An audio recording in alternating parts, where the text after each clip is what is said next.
Bismillahirrahmanirrahim. Assalamualaikum, selamat pagi sahabat-sahabat IPA. Pada kesempatan kali ini kita akan belajar bagaimana pencemaran lingkungan. Pencemaran atau polusi adalah peristiwa masuknya atau dimasukkannya zat yang bersifat merugikan ke lingkungan, sehingga mengakibatkan menurunnya kualitas lingkungan. Sedangkan zat yang dapat membuat lingkungan menjadi kotor, tidak sehat, dan tercemar disebut bahan pencemar atau polutan. Berdasarkan lokasi pencemaran dibagi menjadi tiga, yaitu pencemaran udara, pencemaran air, dan pencemaran tanah. Pencemaran tanah atau pencemaran udara adalah adanya bahan-bahan atau zat-zat asing dalam udara yang dapat merubah komposisi udara dari keadaan normalnya. Udara adalah bagian terpenting dalam kehidupan.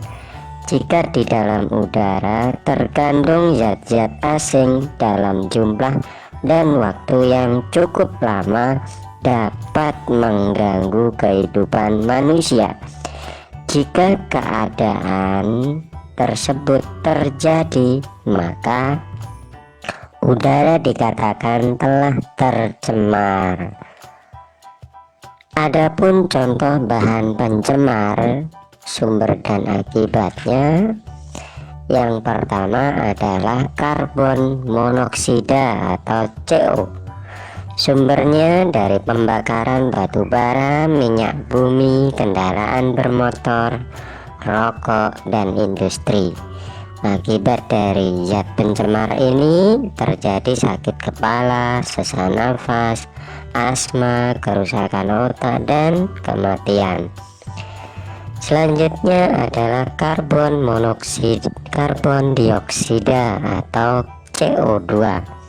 Sumbernya yaitu dari proses pembakaran, terutama pembakaran yang disebabkan oleh kendaraan dan pembakaran sampah, arang, minyak, gas alam, serta BBM. Akibatnya adalah karbon dioksida yang berlebihan di atmosfer akan mengakibatkan efek rumah kaca atau global warming, yaitu pemanasan global. Selanjutnya nitrogen oksida atau NO. Proses pembakaran berasal dari pembakaran yang disebabkan oleh kendaraan dan pembakaran sampah, arang, dan BBM juga. Akibatnya adalah gangguan pernafasan, sakit kepala, sakit tenggorokan, dan hujan asam. Gas yang selanjutnya adalah sulfur oksida atau SO. Sumbernya berasal dari gunung berapi, pembakaran minyak bumi, pembakaran batu bara, dan industri-industri. Akibat yang ditimbulkan sesak nafas, bronkitis, kanker tenggorokan, merusak cat, dan hujan asam.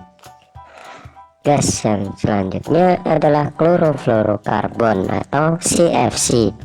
Sumbernya berasal dari pendingin, spray, foam.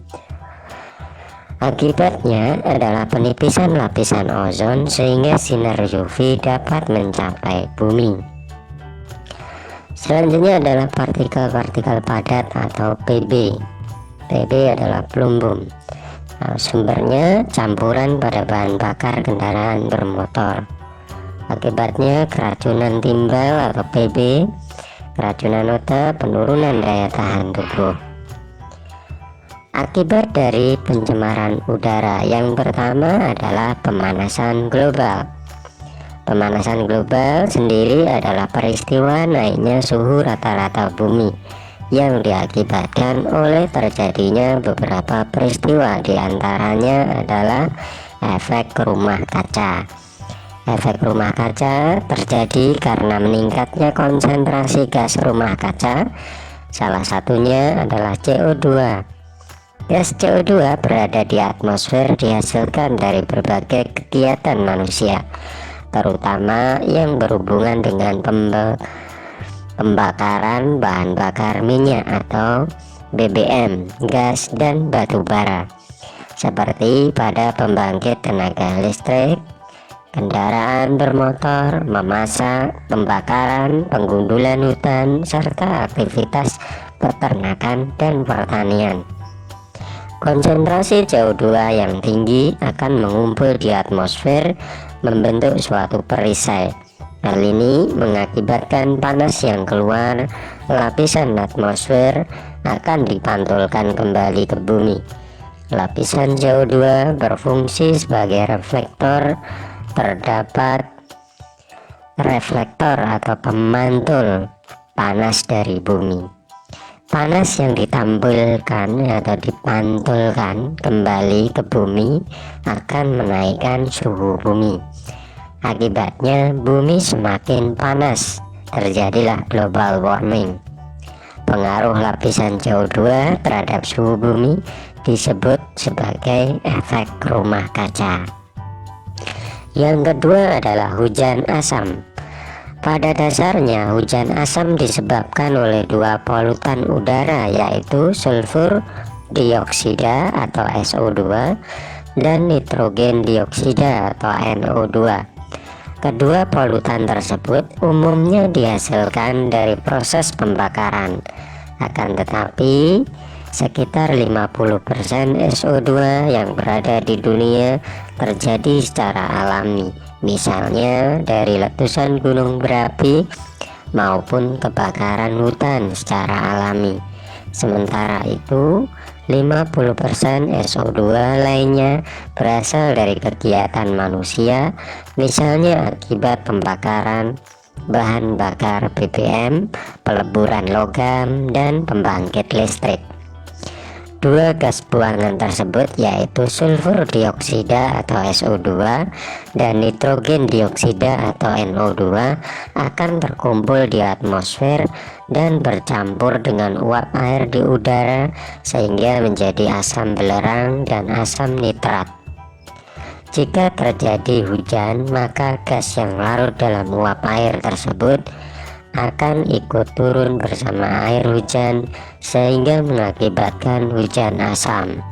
Hujan asam ini tidak tergantung pada tempat asal pencemaran, tetapi dapat berpindah sesuai dengan arah angin. Hujan asam dapat mengakibatkan dampak merugikan bagi kehidupan makhluk hidup. Contohnya mempengaruhi kualitas air permukaan sehingga berbahaya bagi makhluk hidup yang memanfaatkan air tersebut untuk memenuhi kebutuhannya. Yang kedua adalah merusak tanaman. Melarutkan logam-logam berat yang terdapat dalam tanah sehingga mempengaruhi kualitas air tanah dan air permukaan. Bersifat korosif sehingga merusak material dan bangunan yang terbuat dari batu dan logam. Yang ketiga adalah penipisan lapisan ozon. Penipisan lapisan ozon terjadi karena atom klor pada CFC atau klorofluorokarbon memecah molekul ozon O3 di atmosfer. Semakin banyak CFC di atmosfer, maka semakin banyak molekul ozon yang terpecah, sehingga mengakibatkan menipisnya lapisan ozon. CFC banyak digunakan dalam semprotan minyak yang aerosol, lemari es, pendingin ruangan, dan untuk membuat kotak plastik. Lapisan ozon sendiri berfungsi untuk menyerap radiasi sinar ultraviolet yang akan masuk ke bumi. Tipisnya lapisan ozon mengakibatkan radiasi sinar UV yang berbahaya banyak masuk ke permukaan bumi. Hal ini berdampak pada meningkatnya penyakit katarak, kanker kulit, dan merusak hasil panen.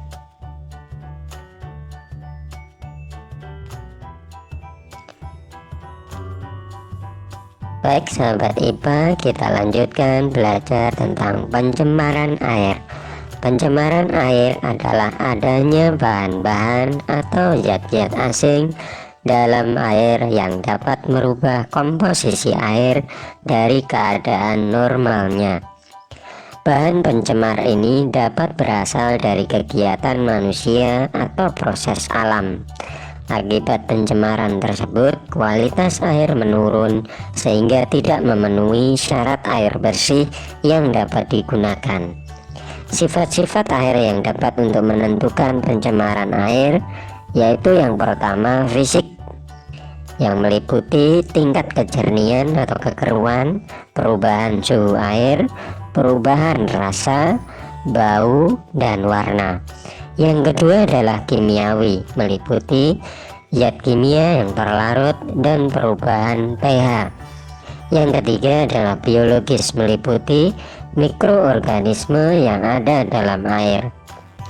Penurunan kualitas air dapat mempengaruhi makhluk hidup yang hidup di dalamnya. Bahan pencemar air dapat berasal dari limbah rumah tangga, limbah industri, dan limbah pertanian. Limbah rumah tangga dapat berupa bahan organik, misalnya sisa sayur, ikan, sisa nasi, minyak, lemak, dan air buangan manusia. Dan bahan anorganik, misalnya plastik dan aluminium, bekas wadah makanan dan minuman. Sampah-sampah tersebut tertimbun dan menyumbat saluran air, sehingga akan mengakibatkan banjir saat musim hujan tiba. Bahan pencemar biologis berupa mikroorganisme penyebab penyakit, bakteri, dan jamur. Namun jenis limbah yang paling banyak dihasilkan dari kegiatan rumah tangga adalah deterjen. Limbah organik yang larut dalam air akan mengalami penguraian dan pembusukan. Akibatnya, kadar oksigen dalam air turun drastis sehingga biota air akan mati karena kekurangan oksigen. Di daerah perkotaan, sebagian besar air got berwarna kehitaman dan berbau menyengat. Dalam air got yang demikian tidak ada organisme yang hidup di dalamnya kecuali bakteri dan jamur. Yang kedua adalah limbah industri. Limbah industri mengandung bahan kimia berbahaya. Jenis polutan yang dihasilkan tergantung pada jenis industri. Polutan dapat menghasilkan bau yang tidak sedap, berbuih, berwarna, dan dapat menaikkan suhu air. Bahan kimia berbahaya yang terdapat dalam industri antara lain logam berat atau kadmium, merkuri, timbal, dan seng, arsenat, krom, timah, benzen, dan karbon tetraklorida. Apabila limbah tersebut dibuang ke sungai tanpa diolah atau didaur ulang dahulu, dapat menimbulkan dampak buruk bagi lingkungan. Akibatnya, banyak organisme yang hidup di air akan mati karena lingkungan tempat hidupnya sudah tercemar. Yang ketiga, limbah pertanian. Penggunaan pupuk buatan dan pestisida secara terus-menerus dapat berdampak buruk bagi lingkungan. Selain itu, penimbunan pupuk di perairan dapat menimbulkan eutrofikasi. Eutrofikasi sendiri adalah suatu kondisi perairan yang dipenuhi oleh tumbuhan air, misalnya enceng gondok. Hal ini disebabkan karena timbunan unsur hara atau nutrin atau pupuk di perairan. Pemakaian pestisida yang berlebihan menimbulkan penimbunan pestisida pada tanah atau tumbuhan. Saat terjadi hujan, pestisida terbawa aliran air ke sungai. Bahan pestisida tersebut sulit terurai oleh mikroorganisme sehingga mencemari perairan. Misalnya, dampak penggunaan pestisida jenis DDT atau dikloro-difenyl triklorida metan, trikloroetan sebagai insektisida bagi organisme air adalah melipat gandakan bahan pencemar tersebut pada organisme yang memakannya, sehingga akumulasi tertinggi pada konsumen puncak. DDT ini dapat mengakibatkan gangguan hati dan saraf pada manusia.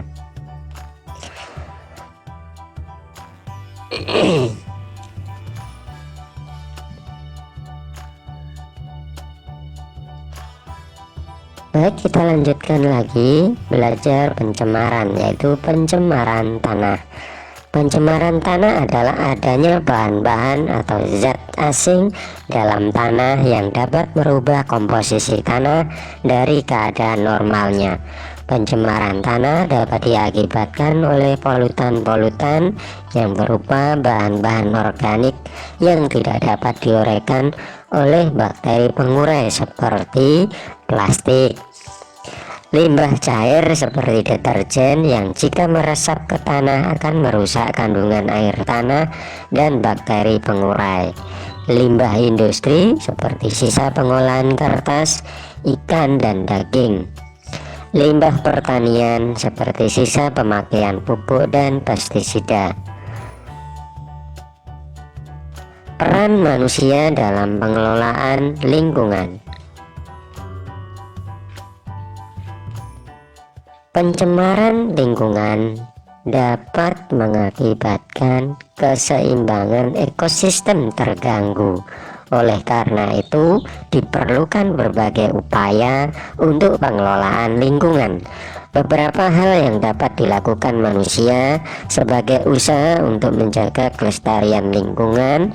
Yang pertama adalah usaha mencegah kerusakan hutan, mencegah penebangan liar, menerapkan sistem tebang pilih, menanam pohon pengganti setelah dilakukan penebangan, reboisasi di lahan yang rusak, penertiban perizinan pengusahaan hutan, pemanfaatan kayu dan perkebunan.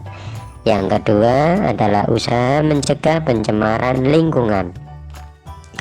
Usaha-usaha mencegah pencemaran udara, melakukan reboisasi dan penghijauan, menetralkan limbah industri, memotivasi masyarakat untuk berperan aktif melakukan penghijauan. Usaha-usaha untuk mencegah pencemaran air, melakukan pengolahan limbah sebelum dibuang ke sungai, menggunakan bahan kimia pertanian dengan bijaksana, membuat penampungan limbah rumah tangga berupa tangki resapan, memilih sampo deterjen atau sabun yang ramah lingkungan.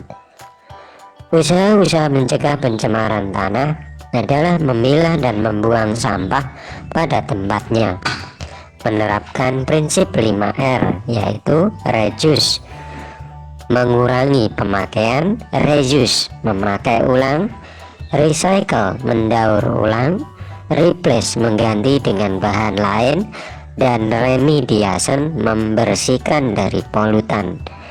Selanjutnya, menggunakan bahan-bahan yang mudah terurai oleh mikroorganisme tanah. Demikian belajar pencemaran. Terima kasih, semoga bermanfaat bagi kita semuanya. Saya akhiri, wassalamualaikum warahmatullahi wabarakatuh.